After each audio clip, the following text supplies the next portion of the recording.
Classic League Podcast time!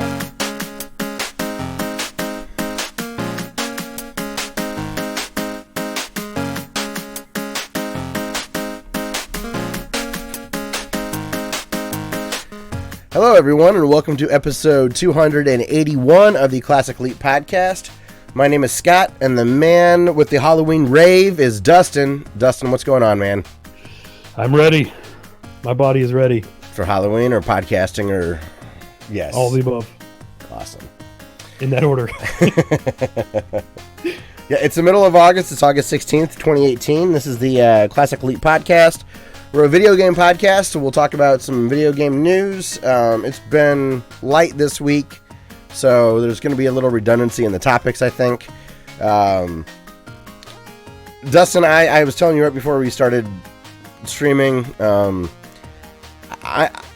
about 2 hours ago, I started to feel sick. Like I know I'm on the brink of having a real rough couple of days. You asked if it was maybe allergies, and there's no way. I've got allergies all year. I'm one of those blessed people that's just screwed. This is not that. Have you ever had an allergy test? No. It's horrible. They make you lay on your back or on your stomach, and then they put like 50 dots on your back and prick each one of them, and each of the dots is like a liquid solution that has an allergen in it. And it's just, if you react, you're allergic. And you can't touch it.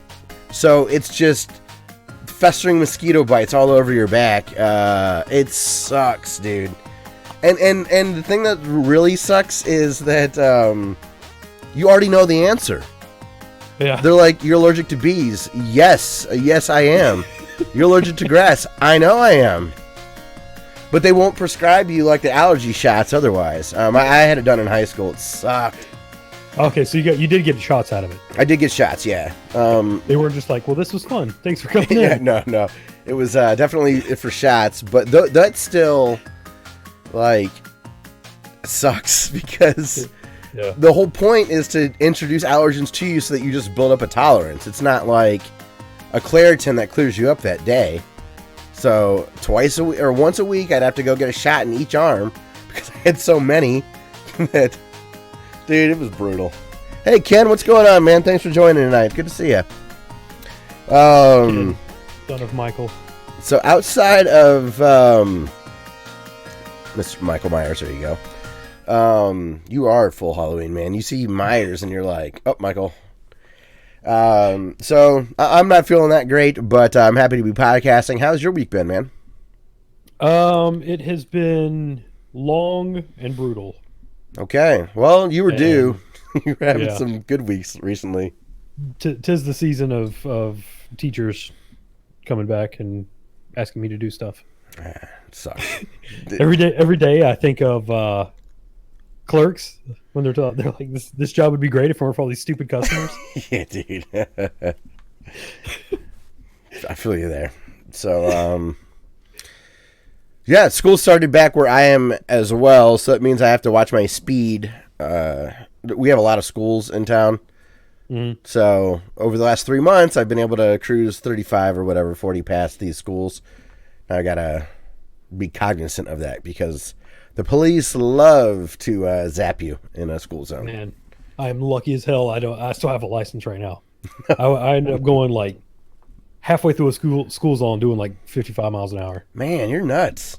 Yeah, it was accidental because the little blinky lights up top Yeah. were partially obscured by trees, Okay. and there were no cones in the road, and there was no traffic in front of me, so then it wasn't like people slowing down already. And yeah, I got in there and I looked over and saw the crossing guard, and he was pointing up at the lights, and I was like, "Oh no!" Yeah. Well, hopefully it doesn't take you too long to adjust back to dumb requests and having too much work to do. You know, what are you going? Yeah. This is what it is. Halloween's around the corner, so it's not like you're going to be in that bad of a mood at any time. Right. So, we'll be talking about some video game news and what we've been playing. Do want to make a quick correction to last week. Last week's episode, I had mentioned that I had heard Boomstick Gaming actually broke an embargo during the whole IGN fiasco. It looks like his review is actually of the early access version of the game. So totally like legit to have up there. Okay. But again, makes the plagiarism that much worse that it was plagiarizing not even the release copy of the game. It doesn't change anything that we said, but it felt like something that needed to be accurate. So we weren't talking any smack about Boomstick. We were just laughing at the fact that why are you going to go with the first result? Which we will be talking more about this Philip guy because Dustin, when you said this guy's the worst, you don't know how true that statement was. So, but also, we have passed 1,000 subscribers on the Android app Podcast Addict. So, yes, if you are a Podcast Addict listener, thank you very much for that. And Dustin, yesterday you made my day, man. So when Dustin's son Simon was born, I went on Amazon or eBay, I think Amazon, and I found a onesie for a little baby that just has Simon Belmont and the little screen that pops up in Castlevania 2 that says it's a terrible night for a curse or whatever. Mm-hmm. And you sent me a picture with your son beaming with the biggest baby smile in the world, wearing his namesake on his chest, and I loved it. Yep. That's cool, man. I'm glad Kim's a good sport. That looked like her arm in the picture. Mm-hmm. Yeah, she's the one that got him to smile. It's a horrible thing to have on the chest of a baby's outfit. Right. So, but it was the best. All I wanted was just the graphic of Simon Belmont. But the best I could do was that whole thing. And I'm like, Dustin's... Dude, she lets him do a video game podcast. She's not going to get upset or take this the wrong way. Right. So he went to daycare on that today. So dude, I'm like a proud uncle right now. That's great. So cool, man. Dude, he looks a lot like you. Usually I can't tell with babies. Mm-hmm. He straight up looks a lot like you. Kim put up a picture on Facebook, and her best friend's mom commented on it. It just says "Baby Dustin."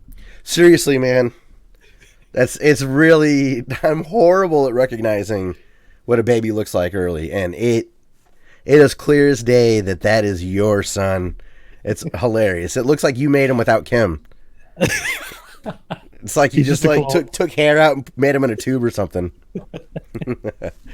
But very cool, man. That really cracked me up. He had a big smile. That was really fun. So it's I don't know, when you give someone a gift and you see enjoyment out of it, it feels really good. So appreciate the picture, man.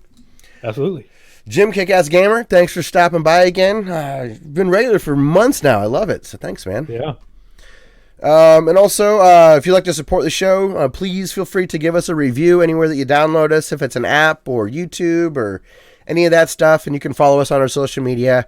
We try to be fun and retweet, especially on Twitter, cool things that we support. We make lots of jokes, all that kind of stuff. So, all right, Dustin, let's get into the nitty gritty and talk more about plagiarism. And I will say that, man, we totally could have crushed a job at IGN if they hired a guy that operated this way. I think that we do a pretty good job of, if we don't vocalize the source while we talk about it on the podcast, we do a really good job of linking our sources on all of our show notes and stuff. Mm. And again, we're hobbyists, and we do, I think, a good job of that. Yeah. It kind of feels like that Chris Rock joke where he's like, yeah, people brag about, like, raising their son. Like, it's like, that's what you're supposed to do. Why are you bragging about that? So, I mean, my whole point is if we're hobbyists and we don't do this for anything other than fun, and we're linking sources, like, why wouldn't a professional assume that if he that he just needs to follow those ethics? I mean, I took that from high school.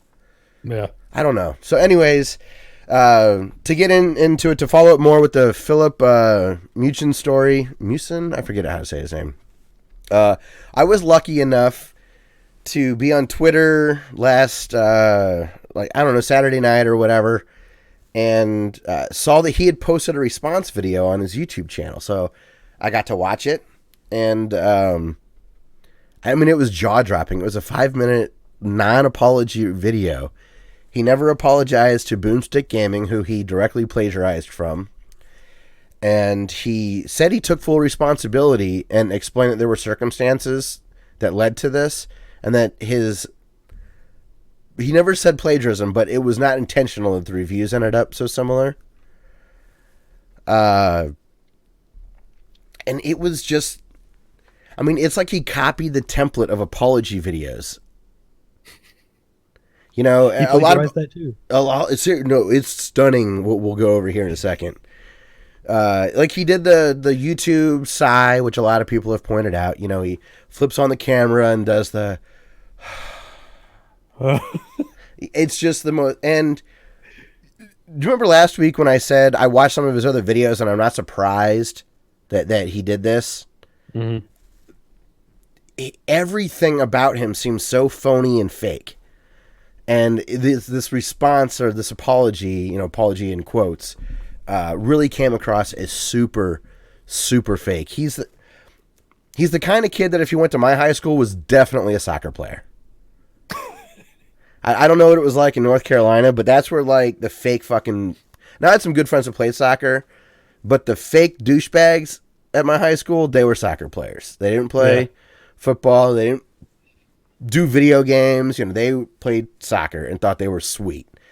And this guy, just everything that he has done publicly has been a copy of something else, it looks like. So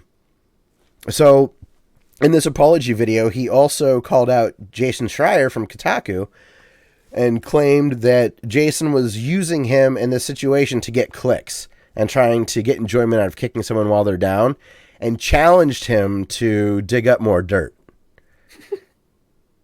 And the internet dug up a lot of dirt. Jason Schreier specifically, but a lot of people were helping him out. So I'm going to go over a couple of things. I think my favorite is he, on his YouTube channel, I believe, maybe it was an IGN article, he had explained the Joy-Cons and like the rumble feature or whatever. There was somebody on NeoGAF posted like what they thought that the HD rumble worked and all of that stuff, and what it was similar to and how it all worked. He just read the post straight up in a video and uses words like "I believe," "this is what I found based on my research." In the video, and this is something I heard Giant Bomb like shake their head about, because I even thought this watching the video. He claimed that everybody in his profession reviews all resources possible to give the most comprehensive review possible. It's a review. You've reviewed stuff. I've reviewed stuff. Don't you stay away from other opinions and play the game yourself and just give your opinion? That's why I gave Mind Jack a good review and everyone's giving it 2s. I felt like an idiot because I enjoyed Mind Jack. It was a stupid game, but I enjoyed it. I had fun. And I get teased. Yeah, like I got teased in the comments. Like, dude, the AI sucks. You said it was decent. Like, it didn't bother me. It was because I wasn't looking at other reviews that I gave it a decent, review. And it was jaw dropping to hear him say that he basically says that he looks at other reviews before he gives his own as a justifiable thing. And he hides it under the guise of saying it's research. So it's very frustrating to watch. But yeah, he just straight read a NeoGAF post as the voiceover. Man. And it was all speculative. It was an opinion that someone put on NeoGAF. My favorite is I will say this again. He stole a Eurogamer review. Like, that's a big site for Samus Returns. Like, talk about brazen. But his LinkedIn resume is a copy from a suggested site, like a resume building site. And Jason Schreier has it in his Kotaku article. So he plagiarized his resume. Like, That's great. I felt that he was just a copycat, like a hollow copycat when I made that comment last week after watching some of his videos. I never would have bet the house that it would be this substantial. I feel like we've unearthed a spy or like someone in witness protection. That's so funny you say that. A lot of people are like, there's no way that's even his real name. I see that comment all over. I've not heard of anybody saying he's in witness protection. That's pretty good. He's the worst. You were dead on, man. He's the most brazen. No joke. He actually plagiarized a colleague at IGN's review in an article that he wrote. Great. Like, and I'm sorry, the last person I would challenge, if I'm him and I got busted for the Dead Cells review, the Dead Cells review feels way less egregious than a lot of the other stuff that he's done. And why would you challenge the best video game journalist, like when it comes to news out there? Why would you challenge him? Yeah. And Jason Schreier shredded him. Rightfully so. I guess he was thinking that Jason would hear that and just be like, well, okay, man, maybe so, right? And just kind of take it instead of being like, well, all right, dummy. Oh, that's a good point. Like someone that plays poker and they're just like, if I'm confident, they're going to fold. Yeah. Okay. That's interesting. I mean, Jason totally called his bluff. Well, so did the rest of the internet. Like, Jason didn't do all this. Like, people started running all of his, they would transcribe his videos and then run it through plagiarism software. Cool. And that's how all this stuff started popping up. That's how you're finding NeoGAF posts. That's how you're... I felt really bad for the IGN staffer that he's like, dude, you even... People were like, well, did he ask you permission to use your stuff? He's like, no, he didn't ask permission. He's like, you don't ask permission. You quote somebody when you're going to use them. Yeah. Like, your freshman year in high school English, they teach you that stuff. It's This is rudimentary things that he was... And he just has, like, in his apology video, you just want to punch him in the face. Like, it's so, like, it's so irritating. I don't know why it bothered me so much. But, I was really hoping that he would say, I really screwed up. I copied that review, and I'm really sorry. That's what I was hoping to see. And it was the most not... well, another IGN writer said,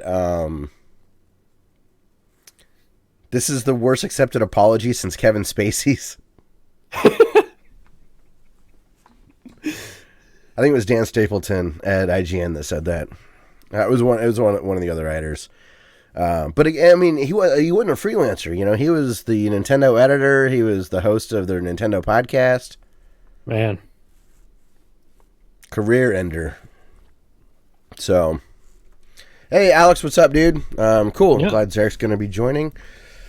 But yeah. And this isn't like, he won't be a games journalist ever again, but now this is tied to his name. So if anybody ever Googles him for any other job ever, this is going to pop up. Yes. Man, sucks to be that guy. To a point, like, but like he totally could have saved some face by just admitting he was wrong. Like it's the fact that he doubled down that created all this additional shit. Like if he would have said, "I'm so sorry, I absolutely did that. I will not do it again," people probably would have left it alone. But in his apology to call out Jason Schreier, and that, I mean, Kotaku is a huge site. Jason Schreier has a lot of fans. It's, you know, as Zarek's not here, but as Eric would say, you know, he's got weaponized autism against him. Like, people are gonna go nuts. Yeah. So now it's gonna be worse. Whereas, if he would have apologized, I think a future employer would be a little more sympathetic to him. Like, okay, he was really publicly embarrassed. He said he's sorry. He just has like one of those faces where you're just like, you smug little shit. But it doesn't really matter now. The mafia knows where he is. Dude, he's gone. He's gone. So, yeah, we will, the link that you put in the, okay, that's not the YouTube link. His video was taken down after a couple hours. Yeah. That's why I said I was lucky to see it. It's re-uploaded. I guess rumor is that he was going around and copyright striking videos using that video to try to take them down to mitigate the damage, which is a horrible look as well, because that's, fair use. But there are some full re-uploads that you'll always be able to find. You can't play whack-a-mole with the internet once you upload it. Not if you piss them off. There's copies on copies. You'd think you would know that. I don't know. IGN, hire me. I'll come work for you, and I'll set my sources. Let's see here. Alex says Eric's being salty on his stream. Oh, great. So I guess by the time he's here and I talk about Avengers, and I liked Avengers Infinity War, he's going to tell me what an idiot I am for it. Did you get to check out either of these next articles about Bethesda? I saw the one about the lawsuit of the reseller. Okay, yeah, let's start there. What do we got? They are going after a guy who is selling his copy of The Evil Within 2. He listed it as new, and it is still shrink wrapped. And they're going after him because they say that's not new, because he could have pulled the disc out, kicked it across the floor, taken all of the inserts out, and then re-shrink wrapped it and sold it. And there's no way that a marketplace would be able to tell that he had done such a thing. It's not like it. It's already an established and well-used and basically the apex of all. Well, this is a third-party seller on Amazon. Right. On Amazon, which... See, Amazon is an authorized seller. This individual, according to them, is not. But see, what they're doing is they're bringing a lawsuit against a reseller so that they can protect their customers. Please, I hope everyone heard the sarcasm in Dustin's voice there. That's literally what they say. We're protecting our customers. Yeah. But that's stupid because that's what the market is for. The market will protect the customers. Bingo. And there's ramifications. Like you just said, Amazon in and of themselves as a platform will hold them accountable if there's any shenanigans going on. And there will be retributions for that. This is one of those examples where like tort law in America is really frustrating. You know, because technically Bethesda is 100% correct in all of this. They're not a verified distributor. And Bethesda's saying that they would be the ones liable and they didn't get to vet this seller. And technically it's not directly from them to the customer. So just because it's still factory sealed, they would still argue, like he gave some bullshit reasons about, re-shrink wrapping it and stuff. Mm-hmm. But according to the letter of the law, it's still changing hands again, so it's still a used copy, even though it's sealed new, never opened. It's frustrating to see our legal system being used in this manner. And so I totally agree with you that this is something that, like, this is an instance where it really comes across as them trying to screw over the secondary market, if at all possible. Like, they don't want to be even selling, publishers don't even want to sell physical copies. They want all digital, all online. This just reeks of them trying to pull the wool over our eyes to screw over secondary markets that they can't get their fingers in. What pisses me off immediately, like it really agitated me because it's Bethesda saying, "Oh no, we're bringing this legal case against this guy to help you out." Like, if I want to buy something from someone, it's none of your fucking business what I do. It's a voluntary transaction, and it's my problem if I bought from an unreputable buyer. Absolutely. And if it's on a big platform, it's the platform holder's responsibility to not let them sell counterfeit stuff or not let them have accurate descriptions. I was listening to Pat the NES podcast today, and they were like, if we bought Danny Sullivan's racer on the NES new in box off eBay, I'm not going to go bark at Trade West if the game's not in the box when it shows up. Something like that. And it's totally true. Like, they're absolutely being disingenuous by saying, oh, it's our responsibility if the game is not in the box or the inserts are missing or whatever. Yeah. Yeah, this irritated me too, just because it's taking advantage of a technicality, it feels like. Mm-hmm, absolutely. And it's straight up trying to set... I don't think it's a monetary thing from a short-term perspective. I don't think they care about a single sale of a game. But I think they're trying to set some sort of a precedent there that is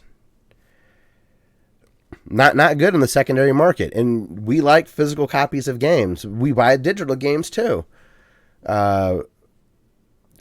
If you're willing to print it on a disc, I ethically don't agree with them on this. Yeah. But as a judge, it'd be hard to refute as well, because the letter of the law, and that's a frustrating thing. When Bethesda is technically correct, but they're in the wrong. I don't like that. I mean, that's all there is to say about it, I guess. You and I seem to be in total agreement on that. And yeah, it drives me crazy. However, Bethesda gets a good story as well. They've got a card game related to the Elder Scrolls. It looks kind of like a Hearthstone sort of a game. Mm-hmm. And I've got a video of Jim Sterling talking about it. And it looks like Bethesda is trying to strong-arm Sony into allowing crossplay for the game. Because everyone else is except for Sony. And here's a situation where we're frustrated with Sony because of... everyone else seems to be willing to play nice. Mm-hmm. Nintendo and Microsoft can play together and whatnot. We don't play Fortnite, but it's kind of the principle of the whole locking the accounts with Fortnite and all that. That's not a fun thing to do. Alex mentions it's called Elder Scrolls Legends. And Alex also says in chat that he cannot wait for Fallout 76. Now, I think Jim Sterling mentioned this in his video, but, it's an obvious thought. What if Bethesda, I don't think they will, but what if they had the nuts to tell Sony to kick rocks and they're not putting 76 on the PlayStation 4 unless they do crossplay? No way they would, to do that to the biggest platform of the generation, no way they'll do that. But if they did, that's a big enough game that might get a needle wiggling. Mm-hmm. Yeah, Alex is calling Sony greedy bastards. For me, it feels, I agree with that. It feels more spiteful. It feels more like a power play. Yeah. Yeah, I agree. It feels like, I think this kind of behavior is inevitable whenever you're on top. Microsoft last generation with the 360 did so awesome. This generation, Xbox One came around. They're like, no, we're not going to do used games. If you want to play games that are old, we got the 360. And then Sony came out and was like, yo, we'll do used games. Screw these guys. But now they're on top. So they don't have to do that with the customers anymore. Yeah. So they're setting themselves up for one of those used game scenarios. Alex says that Sony is greedy but not stupid. Which I agree. And it's so funny because now Microsoft are the ones that are doing all the more consumer-friendly things. The Game Pass seems like a really nice deal if you want to play a lot of new games. Now, granted, the first-party lineup on Xbox is not nearly as good as PlayStation. However, $10 a month feels like a really nice deal to play a lot of different AAA games and have a nice access to some older games as well. Like Halo 5 is very fun. There's still a really big, vibrant online community there. You'll get destroyed if you're not sweet, but like Doom's added to it. Like there's a really nice selection of games for $10 a month. I don't see Sony doing that. They're going to make you stream it through the Sony Now, where Xbox is letting you download it and playing it natively, and they just do it. A DRM check or whatever. They're the ones coming out with the super nice controllers, and they're the ones coming out with the low profit margin accessibility controller. Next generation, they're going to have like a budget-friendly streaming version of the console and like a more expensive local version. And so they got to play catch-up. And will anybody be surprised if Microsoft gets the lead in the next generation and the PlayStation 5 is the most consumer-friendly thing in the world? No. Yeah. No one's going to be surprised.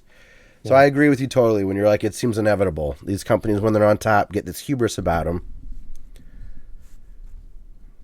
What are you going to do? But good on Bethesda. One hand they're being jerks, and on the other hand, it does feel like they're fighting for the little guy. They just kick one little guy in the teeth, and then the other little guy, they're like, okay, you're all right. I do hope... try to resell our game. I hope Sony comes... You know what? Maybe that's why Bethesda's okay, because 76 is all online pretty much. It does sound really fascinating. There's going to be like really big disincentives to be a jerk and murder people, but you can still do it. And it made me, like, I was reading an article about it. It made me think, like, gosh, how much fun would that metagame be to just truly be a villain? Like, you'll show up in a weird color. Like, everyone will know that you're a murderer. And what a fun race that would be to be the best of the bad guys. Yeah. And have everybody looking out for you. But, like, also you'd be scared. Mm-hmm. Like, that's kind of cool, man. I'm not going to play this game, but I'm very excited to see stories about it and hear people talk about random encounters and crap like that. It should be fun. Yeah. What's Alex say here? He says, this is the new generation blockbuster-ish concept where you pay to play their games monthly. It made sense back in the days, but now not so much. Yeah, only World of Warcraft is getting away with the pay monthly stuff. Yeah. But that's just one game. I don't know, $10 a month, Alex. I think that is a pretty good deal. If there's a decent library there, that's the cost of 2 AAA games, and you got a nice variety over the course of a year. It feels more like the rental system that you and I grew up with. Yeah. Alex, I don't know your age. You're probably our age, so you probably remember renting games. It feels like that, and I'm okay with that. I do feel sad for the people that love games. If you're 12 to 15 years old or whatever, and you're playing all these fun games, when you're 35 like us, you can't go back on eBay and rebuy all that stuff you used to play. Right. You have to go through some really weird hoops to rebuy your childhood. And that's only theoretically. We're just assuming that's going to be the way that it is. Yeah. Oh, he's 32. Okay, we were close. I figured if he's hanging out with Zarek, he's our age. You know what I mean? Yeah. That actually brings to the... We'll skip an item here. Did you happen to watch Game Day's video on EMU Paradise? Yeah, it was good. Yeah, would you? I guess what are some of the highlights for you, or describe it to people that haven't seen it? I like his Mario Kart story, where he was in high school and he was in what did he call it, electronics class or something? But he was in front of a computer, and that was where he first played an emulator, and he was replaying Super Mario Kart, and he said the last time he played it, he was in elementary school playing it. So he had, like, in high school having nostalgia about elementary school. Yeah. Through this emulator. We are back. Sorry about that. I do not know if the stream issue is going to be fixed. I'm still getting a red label from OBS, but YouTube's showing me green, but not streaming.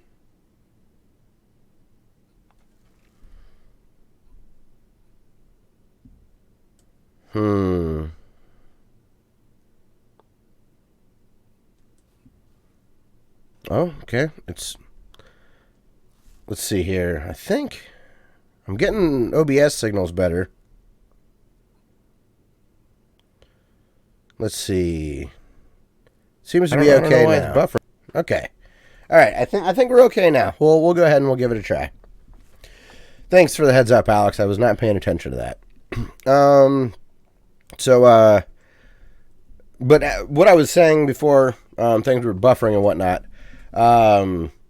EMU Paradise is not a site that I had ever really frequented, but it sounds like they now have removed all of their ROMs, but it's still like an information hub. They may have forums and stuff there.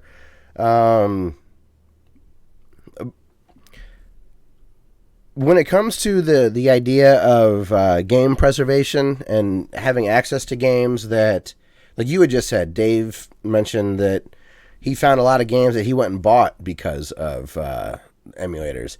But he's still not even buying these from the manufacturers. You know, look how many people have no idea who even owns the rights to these games. And just because there's some legal stuff as far as rights are concerned, if there's no real way to buy the games legitimately, why is this a potential issue? Yeah, I agree. I understand Nintendo's point, but they're doing a shitty job as a platform. They're doing the false scarcity stuff that Disney does by putting movies in the vault and whatnot. Yeah. It's one of those things where I'm of two different minds. Like I get really upset when I see people pirating current games that are available to be purchased. And I don't know exactly where the cutoff is in my mind, but at some point I look back and I'm like, who cares if you're... I can bring out my 3DS and show you all this money I've wasted on NES games that I've rebought, that I already have the ROMs for. But because I like it on that platform, you know, I won. I have the Mega Man Legacy Collection. I have most of those. I have all those ROMs, but I still bought them to have it on Steam. I have the carts and all the ROMs of the Disney Afternoon Collection. I still bought that. All the Sega Genesis collections on Steam and whatnot. I don't know. I just think it's a really poor argument that they're losing out on money with these old games. And then if there's sites like this that don't exist, you're going to be talking about using ROMs later to have a patch. Mm-hmm. So what are we supposed to do about that? Fan translations of really good Japanese games that Americans would love to play, but we don't know Japanese. Most of us don't. And also prototypes that come out. Those are lost. There was just, I was watching Bob at Retro RGB site, and there's a prototype of the Michael Jackson Genesis ROM for Moonwalker that has the Thriller put in it. Like the arcade game did, and it was removed and whatnot. So I don't know. I hate that because one person was like real, I don't know, is garish the right word? Or real brash about selling Nintendo stuff and getting 17 million hits a month or giving Nintendo stuff away. That now, I don't know, something felt really genuine and authentic about EMU Paradise. Yeah. The biggest concern I have is the more we go digital, the more games we're going to lose. I think that's everyone's concern. I think that's a valid concern.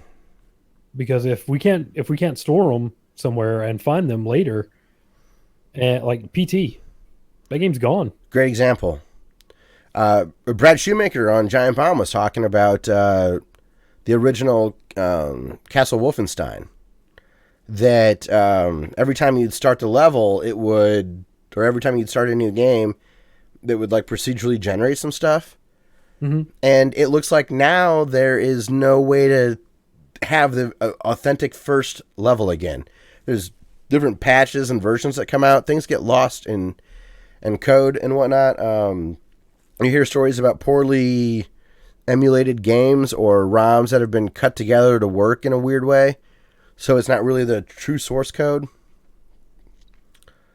So, I don't know. Wait, Alex, are you saying that our stream was shut down for copyright? Because we were talking about Philip. That happened to H3H3's podcast. He was talking about Alex Jones, and YouTube shut the stream down. And gave him a channel strike. Jeez. For they ended up saying it was an error and removed the strike, but it's always an error. Oh, right. It was the algorithm. I predicted it and then shut the stream down. Yeah. That was the problem. Philip Mewson has infiltrated YouTube and oh, he says no. The Rama Moonwalker was removed probably because of copyright. Yes, they didn't want to pay for Thriller. It's in some versions. Like I think the arcade version might have Thriller, and they do the Thriller dance, but it's like to Billie Jean. Billie Jean, I think. Yeah, dude, I loved that movie as a kid. It is horrible. Moonwalker. Yes. Or is that what it's called? Yes. This is a movie, right? Yeah. Yeah. I loved it as a kid, and I also really I lusted after that game. I always wanted that game. I rented it a time or two, but I guess I just really loved Michael Jackson. I don't know. I never felt like that big of a Michael Jackson fan, but the music is so good. Yeah. Like the Eddie, Are You Okay? What's that? Smooth Criminal. Sweet, yeah. Unbelievable rendition of music in that. Like, it's so well done. I don't know. I guess I've always been a sucker for chiptune, man. I just didn't realize it. Did I tell you in high school my brother used Napster to put Mega Man on a CD? Like it's kind of like a goof. Yeah. He was like a sophomore and put Mega Man 2 on a CD. And we put it in my car and listened to it, and we're like, this is legitimately great. Like, even without, because we'd never heard it without the game on. Yeah. The Nostalgia Critic did a Moonwalker review, I think. Probably. That seems like a perfect thing for He did, I remember that. Okay. He just did another good video on Ninja. There's a newer Ninja Turtles, like, cartoon that came out on Nickelodeon, like, online. Oh, all right. It was a good video. It was interesting. I have no interest in watching the cartoon. It seems a little too kiddie, I guess. Mm-hmm. So, but the animation looks incredible. Like, absolutely stunning. Cool. But seems like a really dumb show. That was always the worst. In the 90s, you'd watch a cartoon. Like Gargoyles is the one example that comes to mind. Gargoyles, the intro to that show was awesome. Yeah, dude. It was so well animated. It was great. And then the show would start, and it looked like some horrible, like, Korean sweatshop animation garbage. Some Funimation or whatever. Filmation. Yeah. Oh, man. They did, like, not the real Ghostbusters, but, like, the monkey Ghostbusters. Right. They also did, like, He-Man and stuff, too. But I'm going to go watch that, and that doesn't hold up at all. No. That is just that's a 22-minute commercial for toys. Seriously. Oh, and I loved it. Interspersed with other commercials for toys. How do we survive? How are we? Like, we're worried about the current generation. The only thing that keeps my hope alive is like, look, we were fed nothing but garbage. Right? The sugariest of sugary cereals. We're tempted by toys. I'm sorry. Like, I love Pee-wee's Playhouse. Terrible show. It is. Yeah. It is not educational. It's just weird. Lawrence Fishburne's in it. Lawrence Fishburne was in it. Yeah. This was before he got out of the Matrix. or is that the Matrix? Is that one of the? Yeah, he was the cowboy. That was his reality. He was stuck in the damn house. Dude, that reminds me. Thank you. Shout out to Ben Martin for turning me on to Bithead 1000 on YouTube. So he's in the process of getting a complete NES collection. Okay.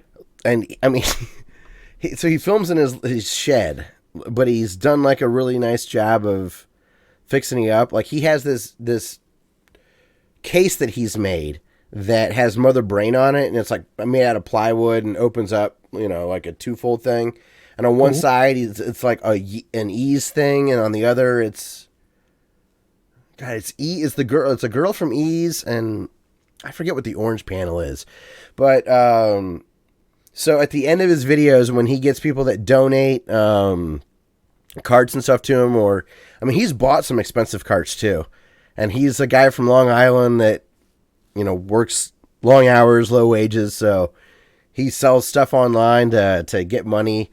and he calls it Operation Wallet Buster, and he has this like map style pull down when he has like stadium events on there, Bonk's Revenge, all this, and he'll like cross it off and whatnot.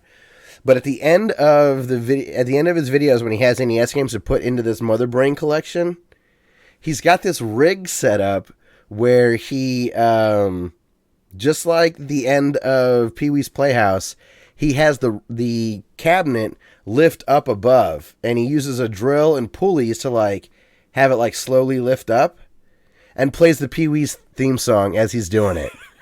Dude, Ben Martin was absolutely correct, man. Bithead 1000 is... he says, "You've just tuned into the greatest video game program in the history of human civilization." And you better believe that. And he recently got like a GoPro camera in the last year, so now he screams with the 4K face. Because he's filmed in 4K now. He's like this goofy...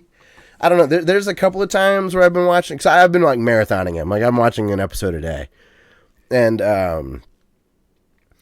like he gets to some points where it's like, dude, he'll bring you to tears because he's so like real and authentic about, especially like the YouTube stuff. Like we've been doing this a long time, so there's definitely times where we've thought to ourselves like, dude, what are we doing this for? Like, what's right? But then someone will show up in chat and say something really nice, or we'll get a comment or a tweet or something like that. That's like, that's why we're doing it. And, he's honest about feeling that way.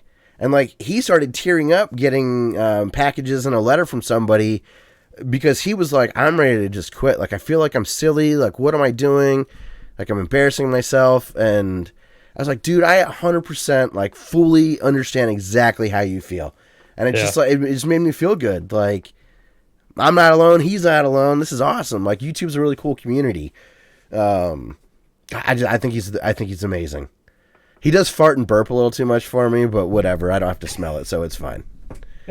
It's all the way over there. It's good. Yeah. It's in New York, so it's or wherever. I think he's in Long Island. He's from Long Island, so he just has a stereotypical kind of New York like attitude. And it's funny because there's this podcast he always talks about called the Video Game Dads, and he's like, "There's something about the Midwest people, man. They're just so nice, like." He's like, you walk around New York and everyone's all grumpy. And I'm like, hey, that's where I'm from. Hell yeah.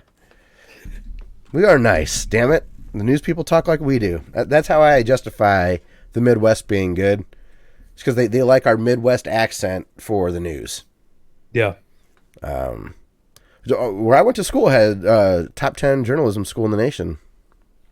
Cool. Go Bobcats. Go OU. But Matt Lauer went there, so I'm sure that went down quite a bit. It's quite embarrassing. Yeah, so Bithead 1000, go watch his stuff. But yeah, I guess any other thoughts on emulators and, I don't know, the importance of having it be allowed? Yeah. You have any other thoughts? Again, just the less control the consumer has, the more likely we're going to start losing stuff permanently forever. Yeah, I don't want to have a situation where you're having to run local servers on your PC. Yeah. To get games going and tricking. Kind of like the way the DOSBox works right now. How you trick it into thinking of floppy drives mounted, but it's all virtual. Yeah. Right. Like, are we going to have to do that again? And Blizzard, they're being dicks about Vanilla WoW, which I understand. Again, IP and stuff, it's a double-edged sword because I get it from a business perspective. But man, I'm with you. Like the loss of it is really scary. Although in 20 years, Lazy Game Reviews videos are going to be off the chain. Oh my God. Yes, they will. It'll be like tutorials of like,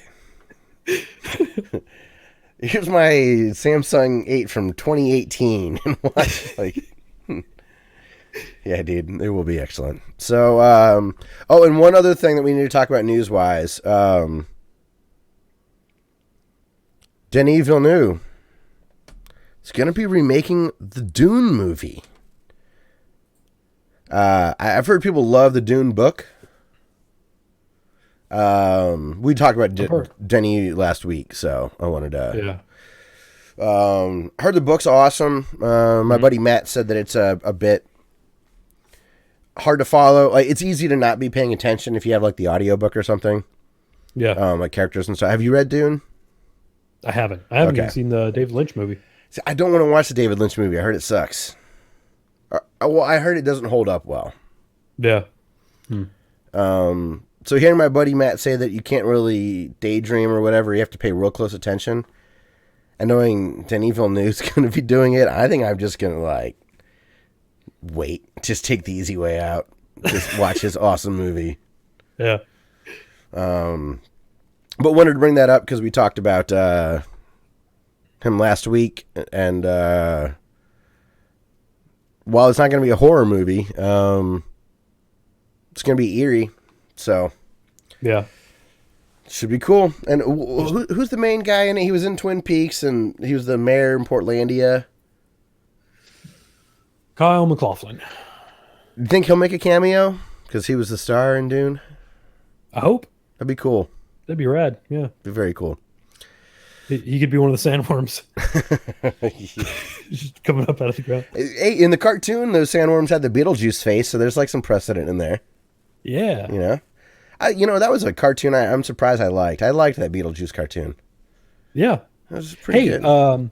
side note, Lydia in that cartoon is the same girl, the same voice actor, not girl, lady, voice actor who did the voice for Claire Redfield Claire Redfield, hold on. in Resident Evil. Oh, really? Yeah. That's cool. So they didn't, Winona was too busy hanging out in department stores to be available for... That's, like, she'll never live that down. Yeah, that's a bummer. She was too busy filming Dracula. Was she in the Bram Stoker's Dracula? Mm-hmm. She was, what's her face? Mina. Wasn't like, not Kate Hudson, Heather Graham or, well, wasn't there a blonde girl that was in that too? Or Kate Hudson? No, I already said that. Oh, what's that girl's name? I don't remember any other girl. Any famous. I could be thinking of Interview with a Vampire. Oh, that was Spider-Man's girlfriend Yes. who played Jumanji before she got depressed and Wasn't she also in the Suicide Twins or whatever, the Suicide Sisters? There's like a movie about all the, like, 6 sisters that committed suicide. Virgin Suicides. Maybe that's what it is, yeah. That sounds Kirsten about right. Dunst. Thank you. Man, Nice. Good save. Good save. So, all right. Well, Dustin, let's talk about the YouTube channel of the week. YouTube channel of the week. Week. Okay, so just to validate my own obsession and mental illness, I would like to point out that not only has Big Lots put out their Halloween stuff, Okay. but Purple Stuff Podcast put out episode 51 where they talk about spooky songs for their Halloween party or in general Halloween playlist. So Okay. I'm not alone in my Halloween. No, nights. you're definitely not. I mean, I support it. Okay, good. So, You're an enabler. That's what I like yeah. to hear. but yeah, Purple Stuff Podcast. Go check them out. They're awesome. I'm about, I don't know, a third of the way through it, and I've already downloaded one of the songs. So Oh, hell yeah. Downloaded. Yeah. Even that's going to be like a word that like fell off the dinosaur. I mean, download. you mean like you store it locally? Yeah. Okay, before you get into this, speaking of cloud stuff, so I got an old, like, crappy HP DeskJet printer, but it does have wireless function in it. Mm-hmm. And have you heard of Google Cloud Print? No. Just a Google service, and it'll look on your network for a printer. And I was able to just use my buddy's email address, and the way that you share like a Google Doc with somebody, I was able to share my printer. He needed to use my printer. So I just like typed in his email address and let him share it, and then he's able to just print. That's cool. Like, it's so rad. He's like, I don't have a printer. I'm like, oh, you can use mine. In theory, this should work. Because I wanted to print from my Chromebook. That's the whole reason I set it up. Yeah. I'm like, oh, well, it says just add an email address. So I did, and I got a printout that just said Eric's test page. I'm like, damn, that's so cool. He's not on my network. He's at home. So it's I wish that Google wasn't just the best at just being horrible. Yeah, right. The shit They are works. just terrible. They even removed All of their ideas regarding humanity are terrible. Their technology ideas are good. Great. Anything regarding a living thing is just right out of Hitler's asshole. It's the worst. It's the kind of stuff James Cameron's warning us about. Like, it's at the point where they even, like, one of their core values was don't be evil. It's no longer a core Right. value. Like, Yeah. they're not even hiding it anymore. Okay, so anyways, Google Cloud Print, it works. It's magic. I don't get it. Yes. But so I'm helping. I have totally forfeited my life into that stupid company. Like, they know everything about me. It sucks. What are you going to do? I'll be Linda Hamilton shaking the fence in Terminator 2, waiting to get exploded by the... Good. I'll sit on the swing behind you, just waiting to watch the pretty lights. I don't know why like the swings always stood out to me in that scene. Yeah. Okay, so YouTube channel. Who are we going to feature this week? Who are we talking about? Okay, so do you want someone who talks about like the mental illnesses of characters, or do you want someone who talks about horror movies? Let's go a little happier and go with mental illness. You got some dark stuff. This is very fascinating, actually. I want to hear about this. Let's do Tyler Soap. Okay, so Tyler Soap is a channel that he goes through and he diagnoses the characters from movies. Like he right now, the one I have is he diagnoses the narrator from Fight Club, like all the different. Like he has DID, he has insomnia, he has like this and that. Does he I have no- credentials? Do you know? I don't think so. It'd be more fun if he Learning? did, but I'm okay if he's not. It's characters. So. Yeah, Speculate away. That's what we do. right. I don't know anything. Yeah, he also did Leatherface, Michael Myers, Cool. Jason Voorhees. Ooh, do you remember what he said Jason had?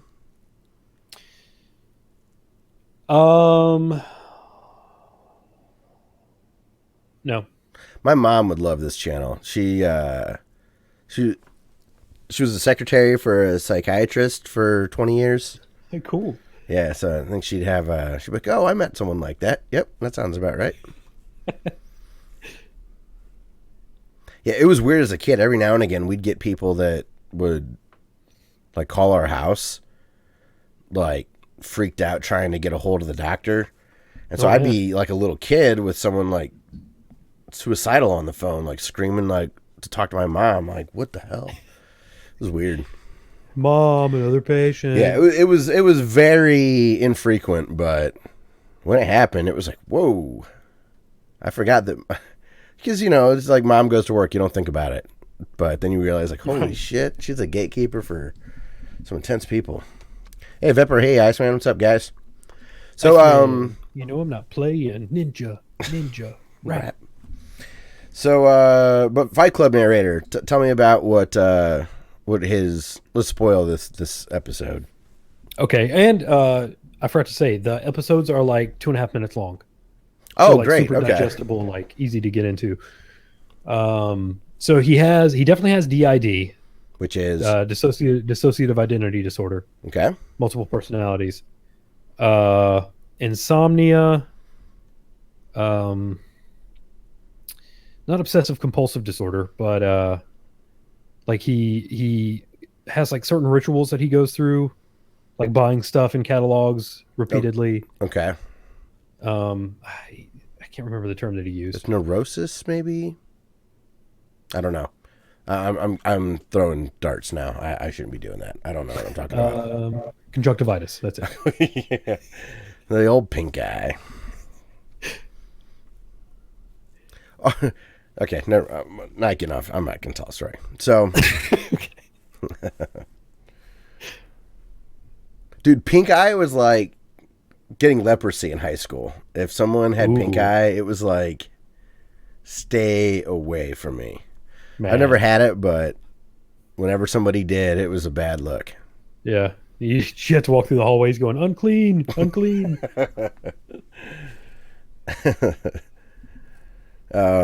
That's cool. Isn't Edward Norton the narrator as well? Isn't it like a self-narrated? hmm Okay. So I mean the whole character informs it as well then, right? Because he's saying, okay. Now I would love for him to do I don't like the Wonder Years. No, I guess that's still like Fred Savage narrating himself, even though it's Daniel Stern. I'd love him to do a movie where it's purely the narrator telling the story. And it's not the character telling the story at all. You know what I mean? Yeah. Well, what might be a movie that he could even do that with? We should just do that to movies. Like, we should just narrate movies. Oh, okay. I thought you were going to say just diagnose movies. I'm like, all right, let's do that. That too, yeah. That would be fun, doing our own little audio tracks. But we just narrate it. We don't even do the commentary. Right, yeah. Oh, did you, speaking of that stuff, Oliver Harper's documentary started getting filmed. Ooh, okay. The Last Action Heroes that he's doing, started filming. So That's awesome. I'm very excited about that. Speaking of narrators and all that stuff and commentary tracks, because he does good commentary tracks of old 80s movies and stuff. That's going to be an excellent. I'm going to have to wait till it's out. I couldn't do the pre-purchase stuff, but once it's out, I'll definitely be buying it. Man, he has such good stuff. Yeah. He just did a Jackie Chan movie that I've never seen that I'm anxious to watch. Which one is it? Do you know? Nope. Can't remember the name? No. Nope. I'm a big fan of Jackie Chan. Or I used to be. I'm not so much anymore. I like some of his stuff. I haven't seen enough. I feel like it seemed like an older one. He recently just did a movie from like 2005 that I thought was really strange. Here, all right, we gotta look it up. Gotta go clippity cloppity. War of the Worlds, the 2005 War of the Worlds. He just did. Huh. Isn't that weird?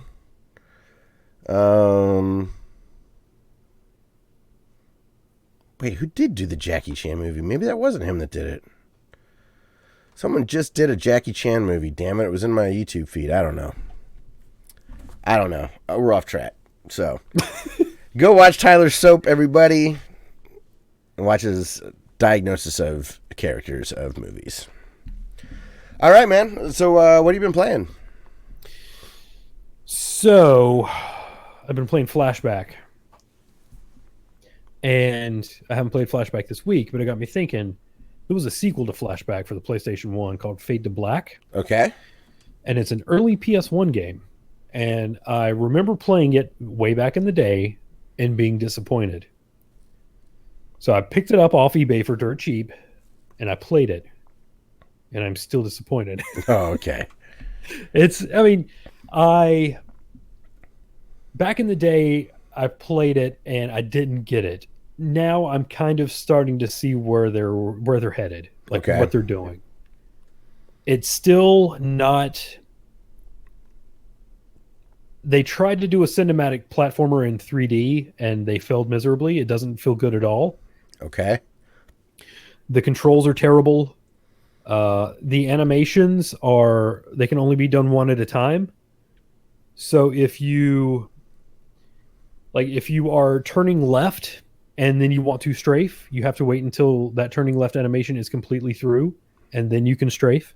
Okay. If you're walking and you want to reload, you have to stop walking completely and then hit the reload button to reload. Oh, weird. It's really, really jank, which is pretty funny because the animation worked so well in the Super Nintendo game. Yeah. That was that leap, man. It was going to PlayStation Yeah. 1. There was a lot of issues with. This is a game that needs to be remade. Okay. Like one of those that like completely ground up rebuild. Do that because this game, I see where they're going. They failed miserably. Like it's again, it's early 3D. All of the environments are 3D, so it's not like Resident Evil where you had pre-rendered environments that looked pretty good because they were just hand drawn and pasted, basically. Yeah. Um, it's all 3D rendered, so everything is like the same color gray. I've gotten stuck 2 or 3 times already because there's just a chunk of the wall that's a door, but it looks like a chunk of the wall. So I was watching, like I pulled up a World of long play of it, and I'm just like, where the hell am I going? And this is like 5 minutes into the game. God. I'm level 1, and it's just like, oh, there's this one wall of the cafeteria that's actually a door, and after I hit this button, it let me go in. Weird. Like, I mean, even then, like, at the development team, are they just like, God, I guess we got other stuff to worry about. Hopefully they'll just tap all the walls. Right, yeah, just walk towards all the walls until one of them opens. There are several one-hit deaths. Like if you touch an electrified floor, it will kill you immediately. Is it like Symphony of the Night, super long, like respawn? Yes. It takes a solid 5 seconds to load the CG death animation and then show you a game over screen. And then it starts you over from the beginning of the game. And if you didn't save recently, then you have to redo whatever progress you lost. Yeah, it's not great. I'll probably end up beating it, but it's terrible. Tougher man than I. Because I've got that beta of the new Koji Igarashi game Bloodstained. I haven't touched. Yeah, and you're wasting your time with Fade to Black. Like, I just got my Steam key for Tanglewood because I backed it on Kickstarter, but I need to finish playing Fade to Black. Could be playing Dead Cells. Right. There's a lot of great stuff out there. Oh gosh, it's funny. You love video games, but you clearly hate yourself. Yep. Oh goodness, I don't know. I guess it's some sort of weird brand loyalty where I'm just like, this is the sequel to Flashback. I love Flashback. I have to play through this too, just to give it a fair shot. In a weird way, I do understand, but I gotta tease you a little bit for it. Yeah, I deserve it. I deserve every single bit of it. I'm not gonna defend my behavior. But yeah, Fade to Black. Don't play it. Watch the World of long play. I don't know if there is an S or not. I think there might be an S. I think it might be long plays. I don't know. World of long plays? Yeah. Long play? Yes. I think it's an S. I think it's canon. So, all right, man. This is the cool news. I want to hear about this. This is the cool news. The other half of my what I've been playing list is brought to us by Demez, because he's been emailing back and forth, and he got me a working Q file of Ys 4 that plays in English, audio and text. Fantastic. So how far have you gotten?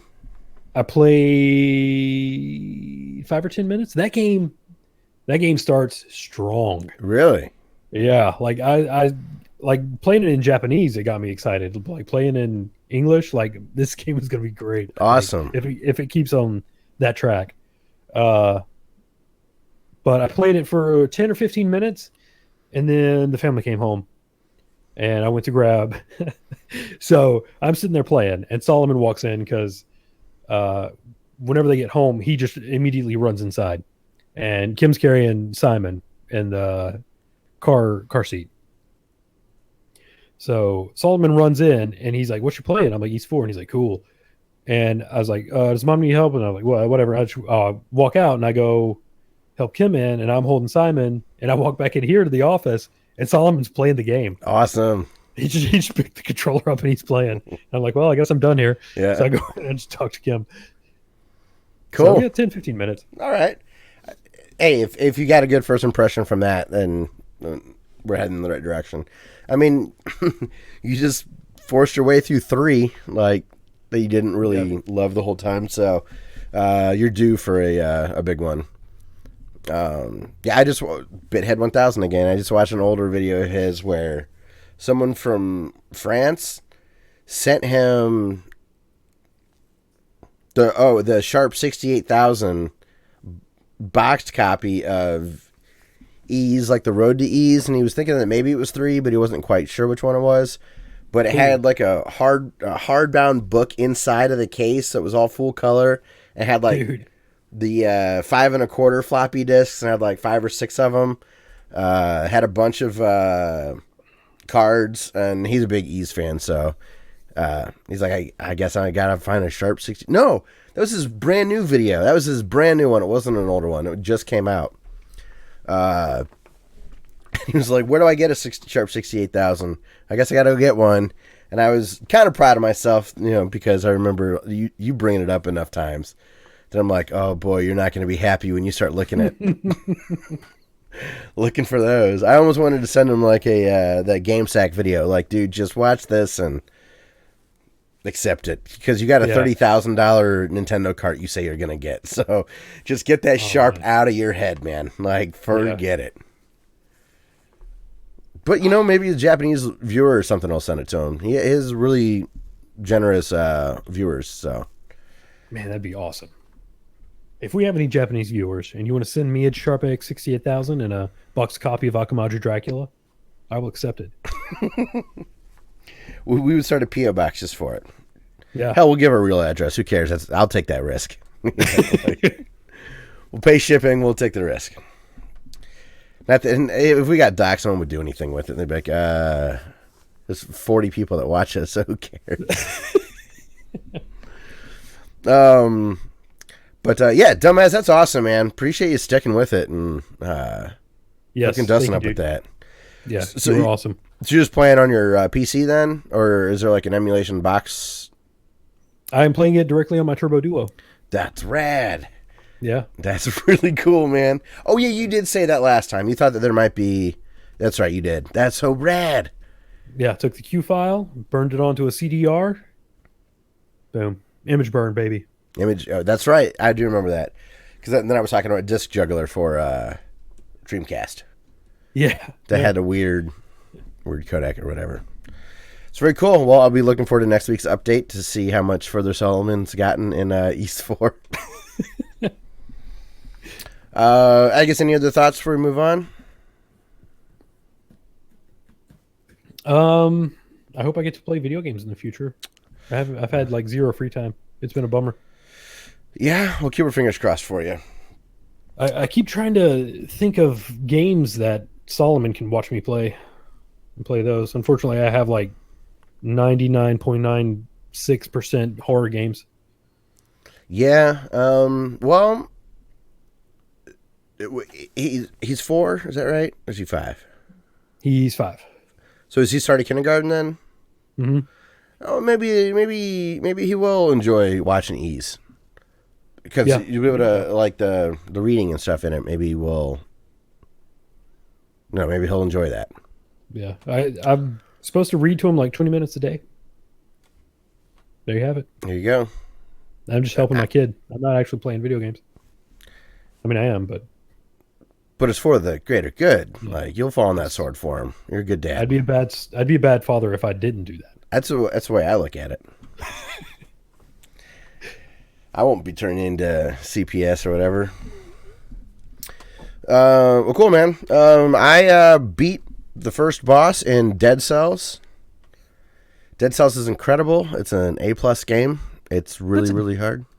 That's a good name. Dead Cells? Dead Cells. Yeah. I forgot to mention last week, two things that you need to do in the options. Okay. Especially if you have the Wii version. The Switch version. I don't know if I'm starting to really feel it. Like the sickness is. I'm running out of steam. You and Drowning Pool. Oh God. Very nice. Well done. I'm gonna feel like I'm dead, like the lead singer soon. Anyways, no, that's Bodies Hit the Floor. Down with the Sickness. Sound of Silence.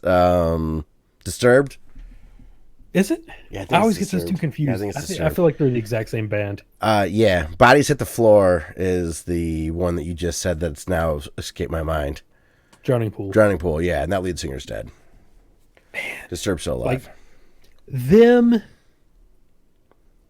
Disturbed, Papa Roach, like all of those like butt rock, like is that even butt rock? No, it's like the tail end of new metal almost. But that's more like Korn and like earlier Deftones stuff. Like it had the rap and Limp Bizkit. I don't like Disturbed that much. I appreciate how talented they are. Like the guys does have a wonderful voice. They're very good at playing their instruments. I just don't like the songs that they write. I'm that way with like Slipknot too. Like that Corey Taylor guy. Holy crap! Like unreal that way that guy can sing. Yeah, Don't like very many of their songs. I agree. Their songs are like 3 minutes too long. Every one of them. Yes, and I do like really complicated time signatures and drop tunings and all that, but something about Slipknot I just don't care for that much. But one thing I just want to point out: Psychosocial. I bought the Rob Scanlon banjo cover of that song. oh, nice, dude! You got me. Like you mentioned him as a YouTube channel of the week as one of the first ones. I think ever since then I've watched so many of his videos. Like Rob Scanlon's really, really cool. He's extremely talented. Yeah, he's a good dude. But just like he does some really goofy stuff. Like over the last year, he tried to use like him and 2 or 3 other friends to do reverb, like natural reverb with acoustic guitars instead of just like the amp doing it. And watching him try to do that was crazy. They recorded a metal song on a wax cylinder, like really cool stuff. That's awesome. Very fun. He tried to write a metal song once without hearing any of it. So just like programming it on his computer, but not actually hearing it. It turned out all right. It's just funny. Like, pretty good. Yeah, it's cool. So, but okay. So Dead Cells, 2 things you need to do in the menus, especially if you have the Switch version. The first thing you need to do is turn the sound effects and the volume all the way up. It's at 75%. Crank it. The next thing you need to do in the menus, you need to do on every version. Dust in the items, you can change it to Castlevania-esque. What? Yeah, dude. So it's dropping like chickens and wall meat and... Yeah. Dude, yes. I forgot to mention that last week as a selling point. It's just straight up like... And it's called Castlevania-esque in the options. There's Awesome. like vegetarian and like carnivore, I think maybe. But they have a whole bunch of goofy ones. But, you know, obviously Castlevania is the only choice. Yes. Yes. So that's very cool. It feels really good to play that game. I keep learning more and more as I play, which is satisfying. I keep getting better and better. There's little bits of progression that keep it worth. You don't always waste a run, even if you die early. I find that myself not dying very early, but the boss I've only beaten one time. I've probably faced him. I don't even want to guess. It's embarrassing. My problem is I think that in order to beat the game, you do have to beat all the bosses in one run, and I don't like that. Like in Rogue Legacy, there were 4 areas, or 3 areas, right? And then but 4 bosses, something like that. But if you beat the boss in one area, it stayed beaten, and you could go to that boss again if you wanted to, and face like the harder version. Like it looked like all like cyberpunk neon, like the Eye, for example. You don't remember that? Yeah. This doesn't seem to have that. So like I beat the boss and it's like, oh, thank God, it's going to unlock my ability to go to the next village or area or whatever. And it was straight up like, no. I got to get through that boss again.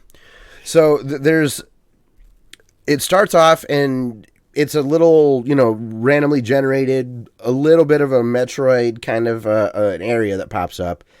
And you just look around for items and you kill enemies and stuff. And you're looking for a doorway to the next level. And there's 2 doorway options. There's one called the Promenade of Commands or something. And the other one's called the Toxic Sewers. I find the Toxic Sewers to be very difficult. So I was always going through the Promenade of Commands. And then eventually you would get to... once you get through that, you would go to the Ramparts. And once you get to the Ramparts, there's a black bridge where you find the boss. If you go Toxic Sewers, you go through Toxic Sewers, then Ramparts, then Black Bridge. So it's a small path, but what I didn't talk about last week is there's things to permanently unlock that are runes that you can find in either of these areas that allow you to navigate the areas differently or give you some sort of a boost. So there's they do it for roguelike to have incentive to explore is really well done, I think. And they also give fly through the level incentives. So if you fly all the way through the first level at the very early part of either the sewers or the Promenade of Commands, and again, I don't know if I feel like I'm getting that wrong, but the Promenade will say, there's a door that locks based on a timer in each of those early in that early new area.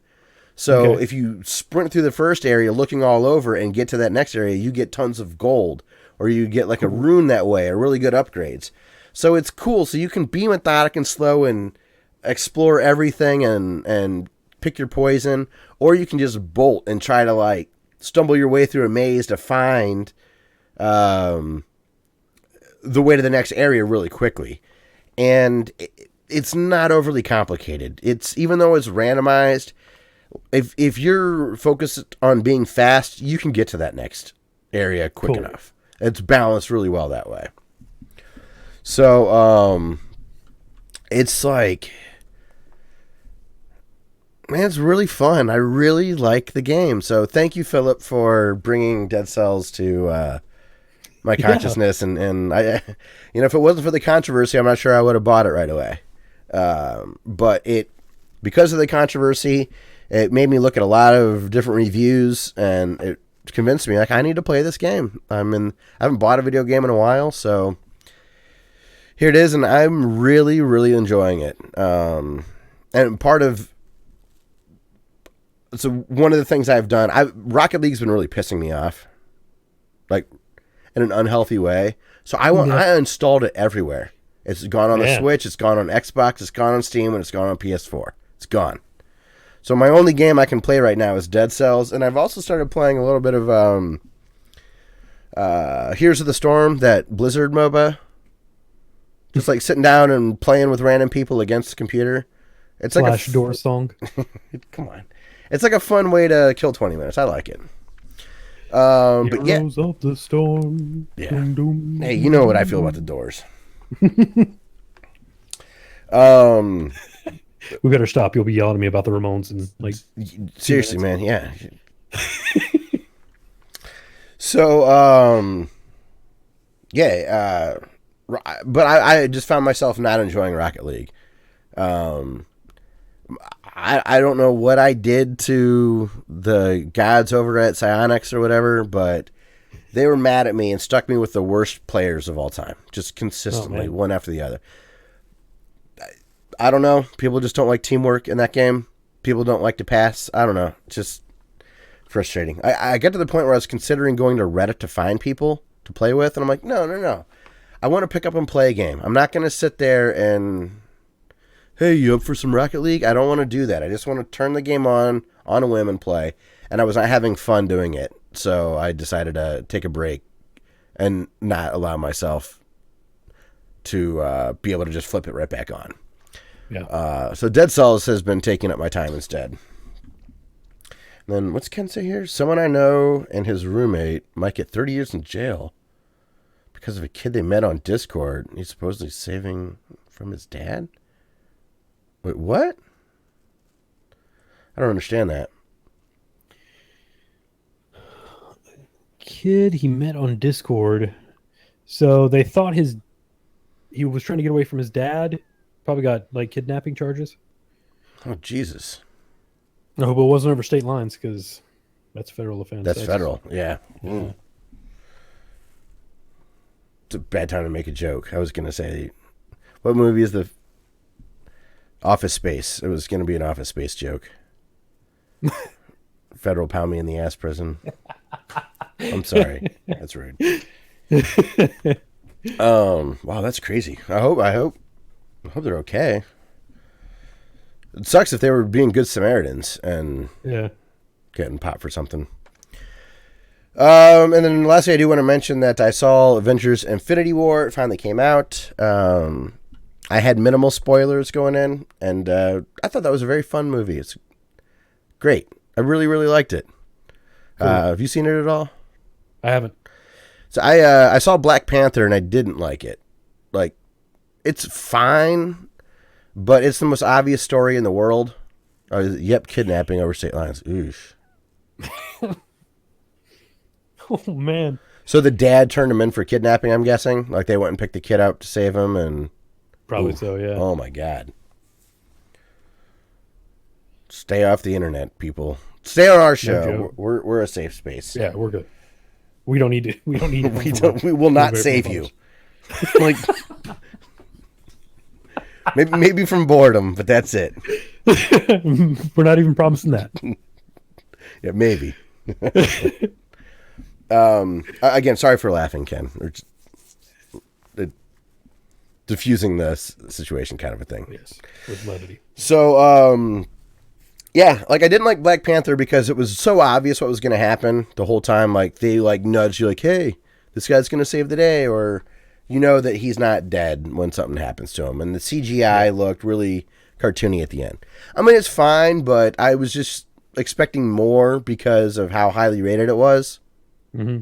Now, Infinity War, though, it did live up to the hype to me. I was highly rated. A lot of people said it was really good, and it was. There was some very...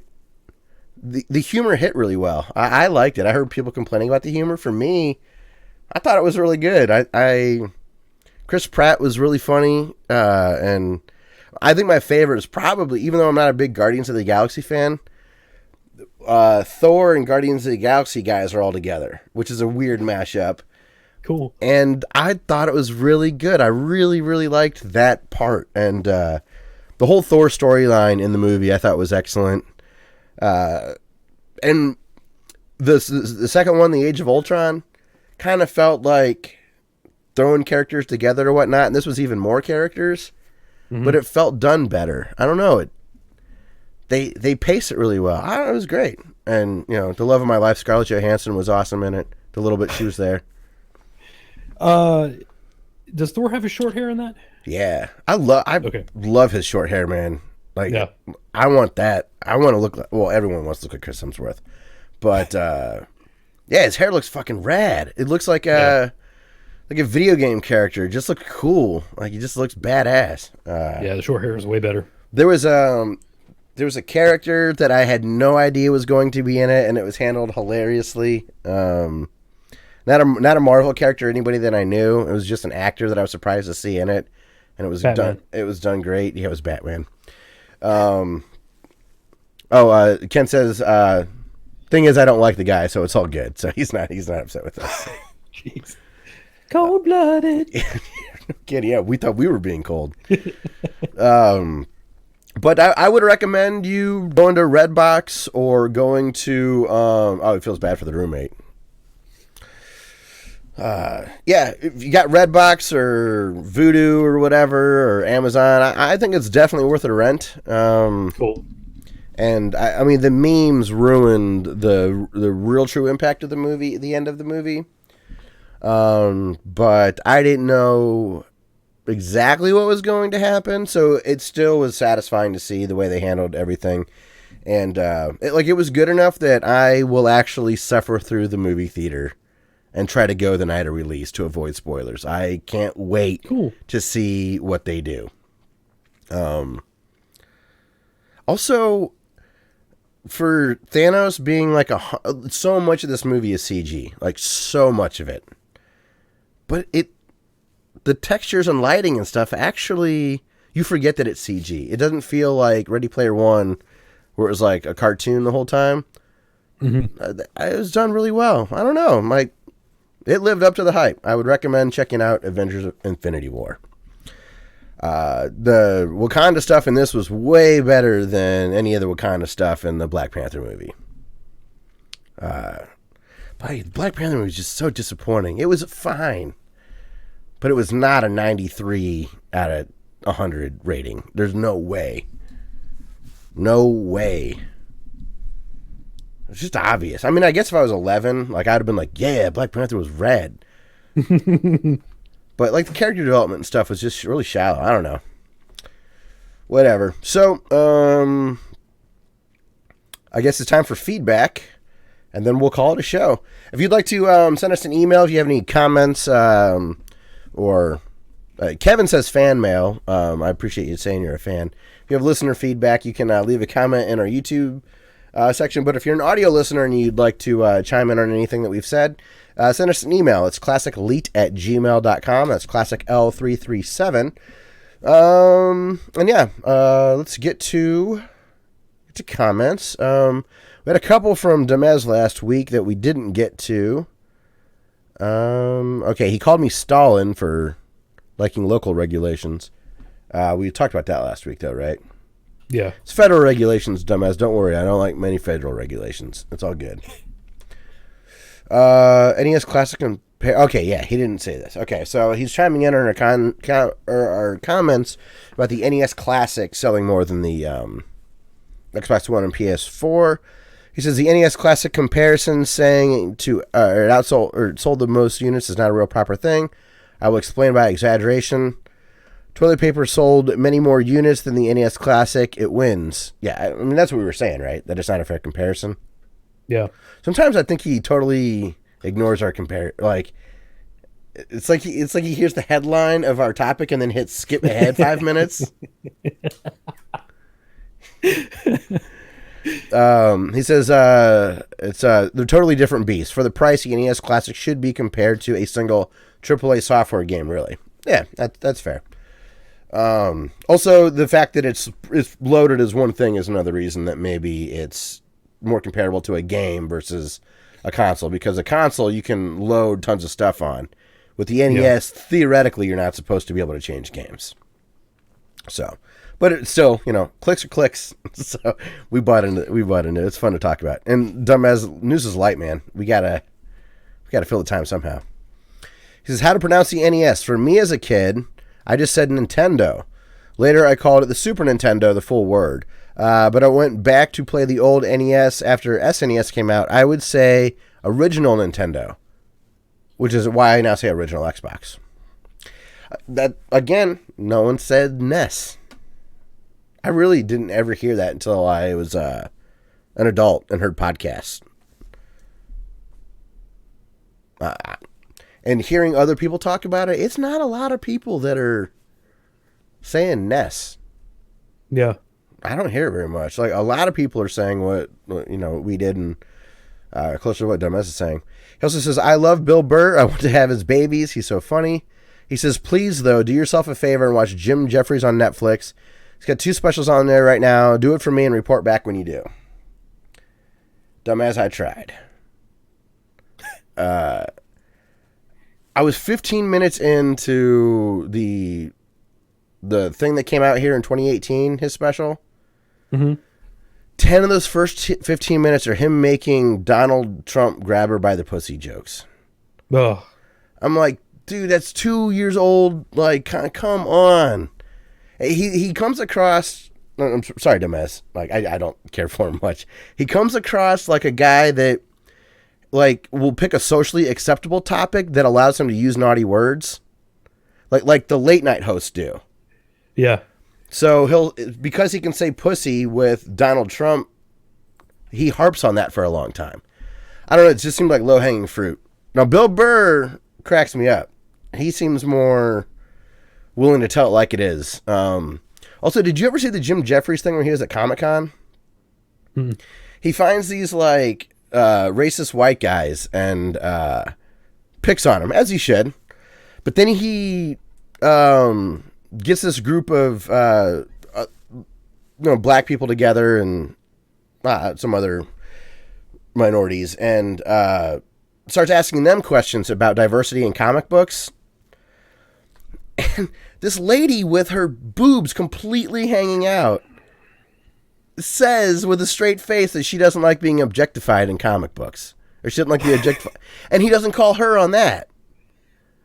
It's like, come on. You go see it on... It's one of those videos on YouTube that's like 80% downvotes. It's like... Yeah. It's rough. So, Demez, maybe I'll try him again. Maybe you can link me some suggestions, but... 10 minutes of Donald Trump grab her by the pussy jokes 2 years after that was a big story is unacceptable. Like, I can't... What other stuff is he going to rehash? You know what I mean? Strategery. Yeah, there we go. Yeah. Well, what else is controversial? Is he going to...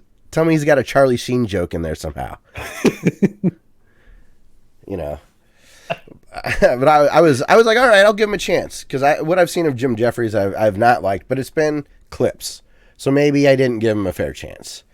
But oof, it was a rough start. He's really behind the 8 ball. I don't know, Demez. I'll take some suggestions though if you can send me some YouTube clips. He's successful. He's got to have some funny stuff. And then he's got another thing here. He says, if I was Jason Heine, I would have called Heine's Whole Entertainment. Okay. But there's your veiny penis joke from Demez. So, okay, let's have you start where he's talking about his PC Engine since that's your wheelhouse. You know what? I don't have that up. Oh, he says, okay. I have an update on my broken PC Engine Duo. I mailed it back to the dude that I bought it from for repairs. It just does not make sound anymore. He said it should be an easy fix, 15 to 20 bucks and then shipping. So he's crossing his fingers. It already had all the caps replaced, so he says maybe it's a bad trace on the motherboard. So he will check. Okay. It's interesting to know. Yeah, because that's actually a really, well, maybe not. Traces you can usually fix with soldering and like a wire. I was going to say that's normally easy, but sometimes not so much. Like the pin can be really small, like you need steady hand or whatnot. Yeah. So he's buying a normal PC Engine. He's also buying a normal PC Engine from him because there is not an SD flash adapter for the PC Engine. So it will play ISO games and all the cards on an SD card. That's cool. He says, and it won't need a CD card either. And even better, it saves to the SD card. That's rad, man. I've always wanted a TurboGrafx 16. Maybe that'd be a way to do it. I'll have to get a torrent thing out, though, to freaking... Yeah, don't do it that way. Just buy it all hardware, all software. Cash in my retirement fund. Yeah. You don't need that $50,000. It's fine. I don't. He says, you won't need a CD card either. He said, I'll be looking to sell my PC Engine Duo with the EverDrive for a high price. I bet he'll get a high price for it. Yeah. He says, a huge word of warning. My Genesis has a huge interference on the screen. This is a great comment. And something that I'm actually going to look into for my Super Nintendo. He says, huge word of warning. My Genesis had a huge interference on the screen. A little fuzzy all over and a warping back of distortion. He says the NES was a little fuzzy and unclear too, but not the worst. He says the Genesis has terrible composite video. So I was all in waiting for the retro HD cables for it. But then I read some more stuff. I tossed my shitty third-party AC adapter and bought a quality $20 AC adapter for the NES, Genesis, and SNES. Holy crap, the picture is now perfect for all of them. No distortion, no fuzz. They look to the untrained eye as good as the retro RGB cables. It's that clear. Get rid of your crappy third-party adapters if you have them. I do, which is why I'm. I think I've got jail bars that I think could be a voltage issue. Huh. So I'm gonna try that. Cool. And my Genesis looks amazing, but I have an original like Sega Genesis AC adapter that still works. So, Cool. and he said it's only $20 for a quality one. I'm definitely gonna look into that. He says I have no need for the HD Retrovision cables now for my Sega. Just gonna use the ones on the SNES. I was shocked when the picture was this clear. It was so bad before. This is on a CRT TV, so you normally see distortion properly. That's a great. He's dead on there. 'Cause I have one of those. I'm embarrassed to even admit it. It's one of those AC adapters that has one cord that goes to the Sega, one cord that goes to the Super Nintendo. And it was cheap, so. He also mentions if the streamers watch your video in full screen, then the resolution of your broadcasted scan lines should be decent, but there is no way to ensure that they would do that, so you're smart for just disabling them for the stream. Resizing scan lines in a non-linear or in a non-integer fashion is a mess. Yeah, he's probably right there. Also, he goes on to say, and this is from last episode, he's got a couple quick things. He says, you play a few hours of a big game, then don't call it a review, call it impressions, and then the problem is solved. Yep, lesson learned. That's what I was talking about. Yeah, definitely a lesson learned there. That. Plus, I didn't realize that Might and Magic was a longer game. Anyways, I thought it was more of like a short. Because it wasn't a full like RPG Might and Magic. It was the like a battle simulator where you were just trying to line up, almost like Clash of Clans. Okay.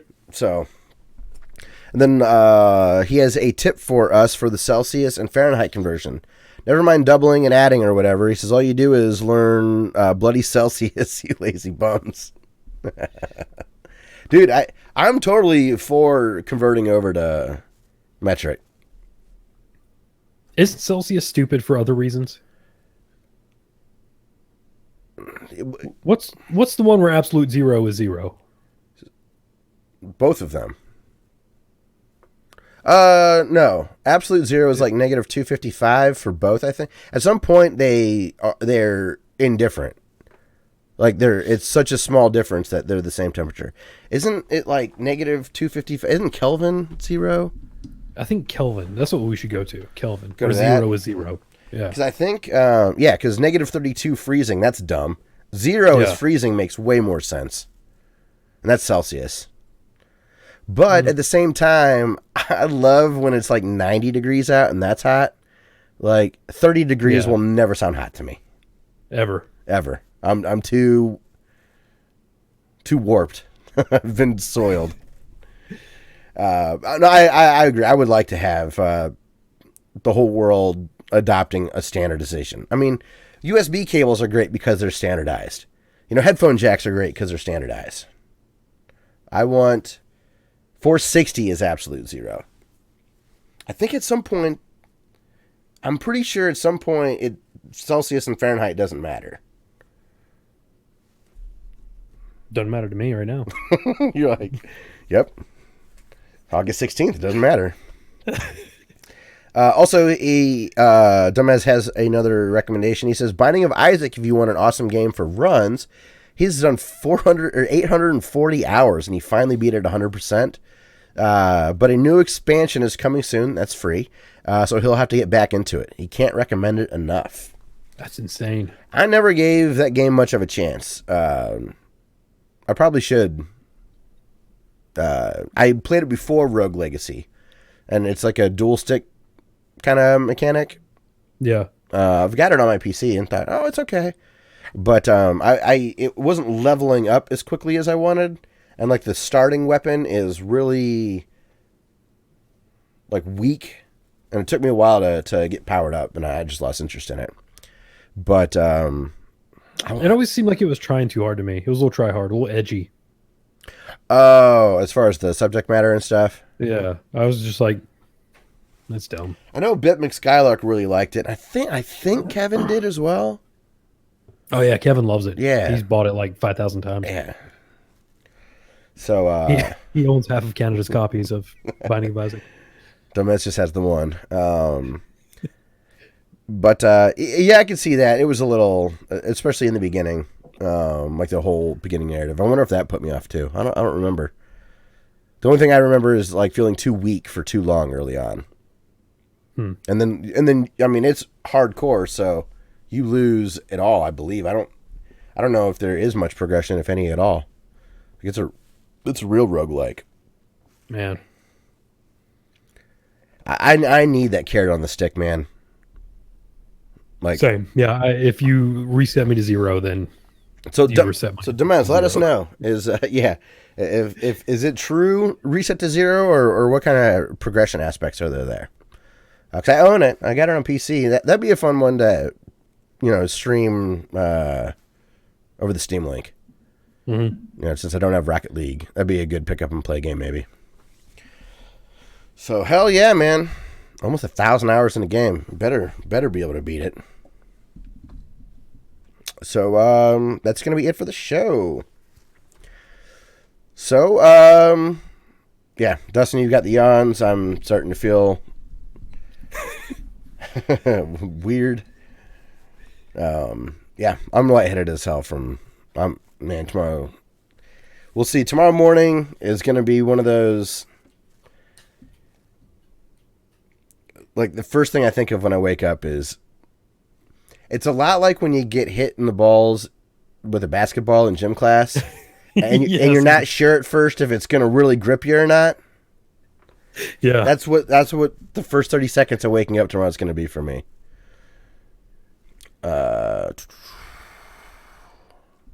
Okay, all right, we got an update on the story. Ken says, apparently a friend of mine was living with them, but since he wasn't with them, not actually around, he got lucky. But he now has to move and lost his laptop and console. Ooh. I mean, it's better than 30 years in prison. I'd give all my shit away for no prison time, but... man, is That's crazy. was like evidence or something? Jeez. Oh, it absolutely could be if it's a Discord thing. I mean, very few people. You're one of the only people. Well, I guess me too. Like, we don't use Discord for gaming at all. But that's like it's wheelhouse, Man, well, I'm glad your friend's gonna be in the clear, but that really blows about like losing laptop and consoles and stuff. Like that really sucks. A lot of money. Yeah, a lot of time. I mean, your laptop. Like, man, I'm lucky right now because I'm on I got a Chromebook, so I just log back into an account if mine were to crap out, which is really nice. But I told you I forfeited my memory to my phone's calendar, and all of my personal information for the convenience that Google's offered me. It's bad news. Are you reaching for your gun to say, come get it, Google? Is that what you're doing? It looked like that's what you were doing. Oh, I think you put your holster on your right side, though. Yeah. Wasn't the Billy the Kid that would hold it? He would Cross draw. Yeah, cross draw. Thank you. That's terrible. Don't do cross draw. It's great for a movie, though. It sounds so badass. Especially you have two guns and you go like this. Well, it looks really dumb this way. Double cross draw. The double cross draw. So, all right. That's going to be it for the show. Alex, thanks for hanging out the whole time, man. It's great to see you. Iceman, Ken, thanks for stopping by. Also, shout out to Jim the Kick-Ass Gamer. Pepper. And Vepper as well. Always good to see you, bud. Oh, I did check out the Arizona Haboob. I guess that's what they call the big storm. Is a Haboob or whatever. Holy smokes. It's crazy. It looks like something out of a movie. It looks fake. I know you saw it in Iraq and all that, but what I saw in 2012, I definitely remember Jason Heine having a video up and seeing something like that in Phoenix. And then the current one, it's like, man, it just looks so ominous. Like to see something that big, it makes you Like as a person, you're like, oh my god, like it's so monstrous. I'm such a speck. Yeah.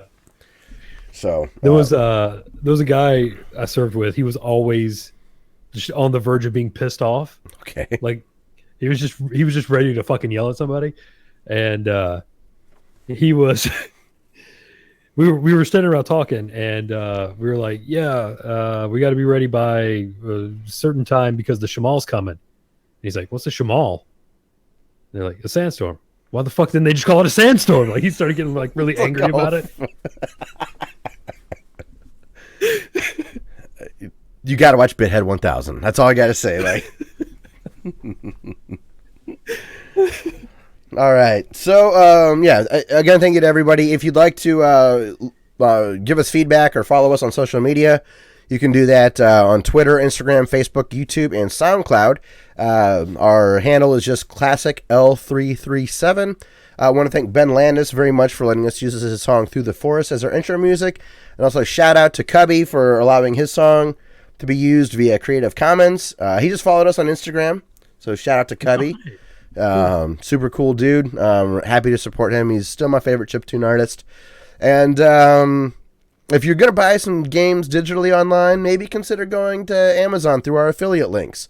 That'll help the show financially. And again, if you have an opportunity to review us or give us a like or anything along those lines, you know how the internet works. Please give us a little love if at all possible. In 2 episodes, we will be doing a spoiler cast of Cabin in the Woods. So you got 2 weeks to watch if you'd like to join that chat. I will probably be breaking that out. I have not had time to work on a theme song. So it may be a little stale early on, but that's going to be here for a little while. One nasty question mark just joined us. I have no idea what that is. I have no idea at all. It looks like a bot almost. Yeah. Like those are words that exist, but not together. So, thank you for joining. Sorry, I don't mean to be rude. I'm just out of it. So, that's going to be it for episode 281 of the Classic Elite Podcast, and we will see you next week for episode 282. Boosh. All right, guys, we are going to go. We're going to go. Thanks again for joining, and we'll be here next week. It'll be Wednesday, unless things change, but we'll put up the notification on YouTube. So, thanks again, guys, and we will talk to you later. Have a good night. Peace.